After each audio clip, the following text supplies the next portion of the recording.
So I says to the guy, I says, "You've never heard of Minsk? You're kidding me. It's the capital of Belarus." Oh, well, hey there, all you hellishly handsome historians. It's your boy, Mr. Northrup, and do I have a review for you today? Have any of you seen the show Game of Thrones? You have action, you have dragons, you have men the size of buildings, you have weddings. Well, buckle up, buttercups, because this review has got none of that. Maybe it would be better to think of it more as like a Jake Paul fight, and that a younger, less established bully goes after washed up has-beens for clout. You'll see what I mean. But if you stay with me until the end, I can promise you we'll have some laughs. We'll have a few tears. We might just find out that the answer was in our hearts all along. Writing intros is really hard. Anywho, American imperialism refers to the economic, cultural, and military impact of the United States on other countries and territories around the world. The term was first popularized during James K. Polk's presidency, and as long as we completely ignore the systematic takeover, known as annexation, of native land for more than a century prior, it became reality as we reached the late 1800s. For those who were paying attention to the last two reviews, welcome back, welcome back, welcome back. It was during this time that we saw a rapid rise of industrialization, followed by federal regulations that limited monopolies. As a result, opportunists in American business sought new international markets to sell their goods. In addition, the increasing influence of social Darwinism fed the belief that the United States was inherently responsible for bringing concepts like industry, democracy, and Christianity to less developed societies. What you want? So it makes sense that American imperialism is deeply rooted in American exceptionalism, the idea that the United States is different from other countries due to its specific world mission to spread liberty and democracy. We find a clear instance of exceptionalism in the Monroe Doctrine. The doctrine, or strategy that seemingly placed the entire Western Hemisphere under a U.S. sphere of influence, remember that term for later, established the foreign policy and colonization regulations of North, Central, and South America for many years to come. The most notable, however, was the idea within this approach that the U.S. would leave existing colonies alone and avoid meddling in the internal concerns of European countries. As I alluded to earlier, determining the true beginning of American imperialism is a difficult concept. To help make things a bit easier, historians took a page from 80s Coca-Cola's playbook and slapped the word new on the colonization efforts that surged from around the late 1800s through the years following World War II. One of the earliest instances of new imperialism for America was the purchase of land from Russia in 1867. The transaction, at the behest of Secretary of State William Seward, resulted in what is now the U.S. state of Alaska. At the time, it was mocked and given names such as Seward's Folly and Seward's Icebox because it was believed to have been an incredible waste of money. It took nearly 30 years, but the discovery of gold near the Klondike River that began a massive gold rush in Juneau, paired with the abundance of natural resources, led many to change their tune.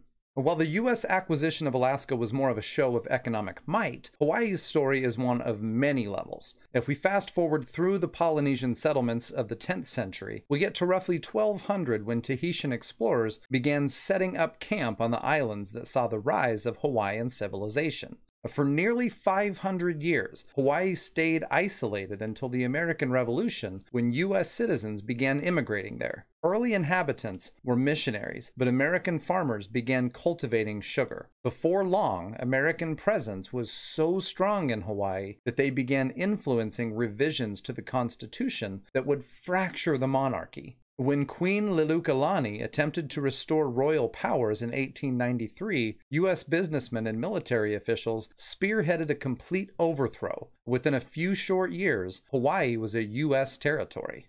While President William McKinley brought in the era of the American Empire through military strength and economic pressure, his successor, Theodore Roosevelt, established a new foreign policy approach: speak softly and carry a big stick. At the heart of this message was just that, a message. He felt that the threat of U.S. military should be enough to keep European invaders at bay while controlling Central and South America. This rationale also rested on his strenuous life philosophy that framed overseas challenges as opportunities for men to build both internal and external strength. He recognized that the strong arm power wielded by the United States could be dangerous in the wrong hands, but he believed the Western Hemisphere's best interests mirrored those of the United States. With this, he felt that the United States had not just the right, but the obligation to police this entire section of the world. This became known as the Roosevelt Corollary, which took the aforementioned Monroe Doctrine and layered on some big stick energy missing from the original. Now, although the Roosevelt Corollary to the Monroe Doctrine had support, there were many Americans who were less thrilled about the idea of exerting power over other nations in this manner. For instance, the American Anti-Imperialist League, an organization established on June 15, 1898, argued that the Spanish-American War was a war of imperialism camouflaged as a war of liberation. They believed imperialism spat in the face of republicanism, especially when it came to the need for consent of the governed. But despite those concerns, the United States dove in head first, starting with the battle to ensure Cuban independence. Now let's take a look at just how this war began. Uprisings against Spanish rule had been widespread for decades in Cuba and were closely watched by Americans. With the ending of slavery in 1886, the number of sugar mills rapidly declined. Only companies and the most powerful plantation owners remained in business, and it was during this time that U.S. financial capital filled the void that was left behind. Spain may have had a political hold on Cuba, but the U.S. was its sugar daddy. Not surprisingly, around the same time, Cuba saw the rise of labor movements.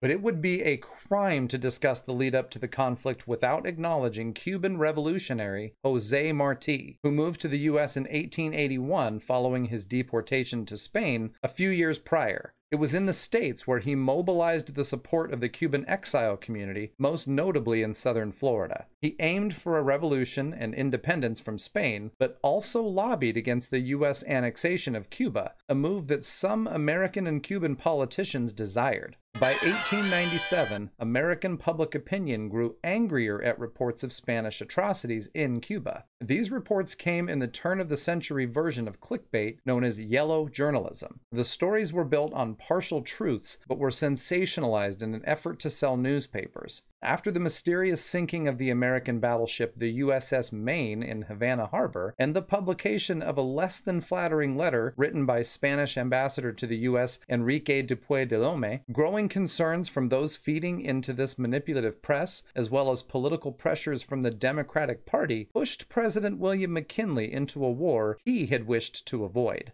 The U.S. Congress voted to go to war with Spain in April of 1898. There was also an amendment written into the joint resolution called the Teller Amendment that essentially stated that the U.S. couldn't annex Cuba following the war. In the months leading to the invasion of Cuba, the city of Tampa was selected as the official port of embarkation for the war. A system of railways transported troops into Florida, and steamships carried troops and supplies to Cuba. The Tampa Bay Hotel became the headquarters for the U.S. Army officers awaiting orders. Before his tenure as president, Lieutenant Colonel Theodore Roosevelt and the Rough Riders trained in the camps near the hotel during the day. American Red Cross founder Clara Barton gathered supplies for her organization and frequented the hotel. Approximately 30,000 enlisted men camped in tents around Tampa, waiting for the approval to leave for Cuba. While the conflict was born from the idea of Cuban independence, the short yet convincing 4-month war made its way to the Pacific as well as the Caribbean. American naval power allowed U.S. forces into Cuba against a Spanish fort already reeling from insurgent attacks and destroyed by yellow fever. The U.S. victory resulted in the 1898 Treaty of Paris, negotiated on terms favorable to the United States that allowed temporary American control of Cuba and colonial authority over Puerto Rico, Guam, and the Philippines following a $20 million purchase from Spain. Now, technically, the United States made good on the promise not to annex Cuba as indicated in the Teller Amendment. However, by 1901, conversations began surrounding the withdrawal of U.S. troops remaining in Cuba, and we had a very classic America approach in mind. The Platt Amendment was passed by the Senate, which asserted that Cuba could not transfer land to any power other than the United States, and their right to negotiate treaties was severely limited. Cuba also had to cede rights to a naval base, Guantanamo Bay, and allow U.S. intervention for the purpose of preserving Cuban independence. This remained in effect until 1934 under the other Roosevelt's administration. All's well that ends well, right? Right? I suppose tell that to the Philippines' Emilio Aguinaldo, an insurgent who cooperated with the U.S. government during the Spanish-American War, under the assumption that his country was next in line after Cuba to gain independence. He went so far as to declare Filipino independence and draft a constitution for a new republic. He was sworn in as the first president in January of 1899. But remember when we were talking about that Treaty of Paris negotiated between the U.S. and Spain? According to the treaty, the Philippines wasn't free from control. That control had only switched hands. As you can imagine, neither side was ready to relinquish power. Armed conflict continued in this region for 3 years until Aguinaldo's capture by American forces in 1901, and the Philippines wouldn't gain absolute sovereignty until 1946. American interest in the Philippines was about far more than colonial power, though. Businesses in the States were producing goods at a crazy high rate, and they were desperate to hold on to trade relations with Asian countries like Japan and China. Asia was integral to the growth of U.S. trade practices, and with such a stronghold on the islands of the Pacific, namely Hawaii, Midway, Guam, and the Philippines, the pipeline seemed secure. However, China's rapid decline during the latter half of the 19th century set the stage for foreign interference. By the end of the 1800s, Britain, France, Germany, Russia, and Japan had claimed exclusive economic and political rights over areas of China, otherwise known as spheres of influence. I already said that! Much like Thanos, colonization seemed inevitable. If the US was to help China avoid this fate, it would take a big play. I'm not talking military. Nope. Not economic strength. No, we're talking about the big guns. That's right, a strongly worded letter. Dear frozen yogurt, you are the celery of desserts. Be ice cream or be nothing. 0 stars. Secretary of State John Hay sent copies of a letter known as the Open Door Notes to the countries that had claimed spheres of influence over China. It proposed that China stay open to trade with all countries on an equal basis, keeping any one power from total control of the country. This policy, which wasn't really a policy as much as it was just another example of American exceptionalism, actually worked to hold other colonial powers at bay. While this kept things copacetic for America's trade efforts in China, many Chinese were growing concerned with the influence of outside forces in their country. In May of 1900, a secret patriotic society nicknamed the Boxers due to their remarkable skill in hand-to-hand combat attempted to overthrow the imperial dynasty and expel the foreign devils. They targeted missionaries and converted Chinese Christians on their way to Beijing and eventually cut the city off from the outside world. It took a concerted effort between the Western powers and Japan, but the Chinese capital was relieved by August. But now we're sort of back to square one with the future of China. It was going to take something extraordinary to strengthen Hay's diplomatic objectives. That's right. I'm gonna write a letter! John Hay's second Open Door Note stated that the policy of the United States was to seek a solution which may bring about permanent safety and peace to China, preserve the Chinese territorial and administrative entity, and protect the open door throughout the entire empire, not just in the spheres of influence. So it appeared the United States was quickly cementing itself as a superpower long before that word had entered our political lexicon. So much control beyond our borders meant that we would need more than hopes and prayers to protect our holdings. According to historian and author Alfred T. Mahan, national greatness could only be achieved with a strong presence at sea. His book, The Influence of Sea Power Upon History, detailed the need for a strong navy if America planned on military and economic expansion. The US had conquered both the Pacific and the Caribbean, but its fleets weren't able to travel between the two without taking the long voyage around the southern tip of South America. France had made several attempts to remedy this issue by beginning construction of a canal at the Isthmus of Panama. These attempts failed due to a combination of financial crises and health hazards, including malaria and yellow fever, which led to the deaths of thousands of French workers. Upon becoming president in 1901, Theodore Roosevelt was determined to succeed where others had failed. At the time, Panama was part of the nation of Colombia. Roosevelt negotiated with the government of Colombia, and after failing to come to an agreement with them on compensation for the land, decided it was time to bring out some of that big stick energy. He began by making comments to journalists that his intention was to support the people of Panama in their independence, knowing full well that would get the American people on his side. While this set the revolution in motion, Roosevelt sent battleships to the coast of Colombia, blocking them from moving troops into the area as reinforcements. Within a week, he was recognizing Panama as their own country and brazenly offered the same deal to them for the land that was offered to Colombia. Now, construction on the canal began in May 1904. The introduction of fumigation systems and mosquito nets reduced the death rate and restored morale among workers and American supervisors.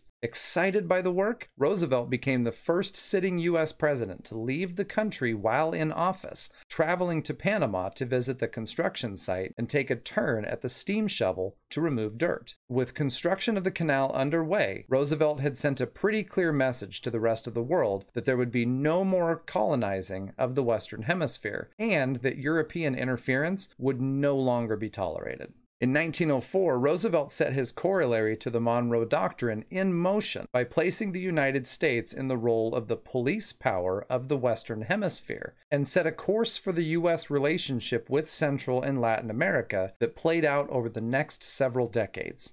Although he supported the open door policy in China, Roosevelt was nervous about not having a strong military presence in the region to enforce it. Without military presence there, his big stick threat really didn't hold much weight. So when conflicts did arise on the other side of the Pacific, Roosevelt did his best to maintain a balance of power among the nations. This became particularly evident at the onset of the Russo-Japanese War in 1904. Angered by the perceived threat of the growing number of Russian troops along the Manchurian border, Japan launched a surprise attack upon the Russian fleet. Roosevelt's initial response was to support the Japanese. However, when they kept coming out on top in battle, he grew concerned over the possibility of Japan's regional influence growing and the continued threat that it represented to American access to those markets. Wishing to maintain that precious balance of power, Roosevelt planned for diplomats of both nations to meet in secret in Portsmouth, New Hampshire, to negotiate peace.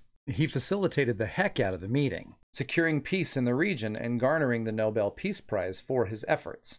Roosevelt became the first American to receive the award. Not 2 years later, Japan tried to exercise its authority gained in the treaty by forcing American business interests out of Manchuria. Without skipping a beat, Roosevelt invoked his big stick foreign policy by sending a fleet of new, bright white ships into the Western Pacific Ocean in what was publicly described as a goodwill tour. The Great White Fleet sent a message to the Japanese government that was loud and clear. And with that, we have reached the end of our time together for this 4th episode of TLDR US History. Episode 5 will discuss World War I, America's initial stance of neutrality, eventual mobilization, and the consequences of the Great War both at home and abroad. Now, I know you're all sad that we went an entire unit without hearing the smoky sweet sounds of another Mr. Northrup song. Well, worry not, folks. I've got something special up my sleeve for you. Just kidding. See you next time.